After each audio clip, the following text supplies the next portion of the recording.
আবারও চলে এলাম নতুন একটি ভিডিও নিয়ে। তো আজকের ভিডিওটি ছিল হেয়ার প্যাক নিয়ে। তো আমি যে প্রাকৃতিক উপাদান নিয়ে হেয়ার প্যাকটি বানাই সেটা আমার ছাদেই রয়েছে গাছগুলি, নয়নতারা গাছ আর রয়েছে অ্যালোভেরা। তো নয়নতারার পাতা আর অ্যালোভেরা জেল আমি নিয়ে নিয়েছি। তোমরা চুলের লেন্থ অনুযায়ী, তোমাদের চুলের লেন্থ অনুযায়ী পরিমাণটা নিয়ে নেবে। তো আমি দেখো অ্যালোভেরা জেলটা এত পিচ্ছিল হাতে তুলতেই পারছি না, একদম ফ্রেশ অ্যালোভেরা জেল আর আমার ছাদ বাগানেই রয়েছে। তো খুব সহজে এই উপাদানগুলি পাওয়া যায়, ছাদেই রয়েছে গাছগুলি। তো আমি এভাবে এই মিশ্রণটাকে পেস্ট করে নিই। একদম স্মুথ হয় না নয়নতারার পাতাগুলো, সেজন্য আমি আবার কি করি, পেস্টটা করার পর ছাঁকনির সাহায্যে সেই পেস্টটাকে ছেঁকে নিই। আর অ্যালোভেরা জেল আরও খুব ভালো চুলের পক্ষে, নয়নতারার পাতাও যেন তো চুলের পক্ষে ভালোই হয়েছে, আমার কিন্তু খুব কার্যকরী হয়েছে প্যাকটি।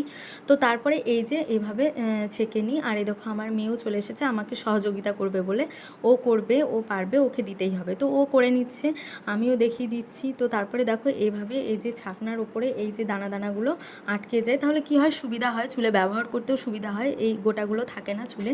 তো এই যে দেখো কি সুন্দর হয়ে গেছে জেলটা। এরপর আমি মাথাতে যে তেলটা ব্যবহার করি সেটা হলো ডাবর আমলা। তো এই তেলটা 1 চামচ মতো আমি এই তেলের মধ্যেই দিয়ে দেবো, মানে এই মিশ্রণটার মধ্যে আমি দিয়ে দেবো 1 চামচ মতো। আবারও আমার মেয়ে সহযোগিতা করতে চলে এসেছে।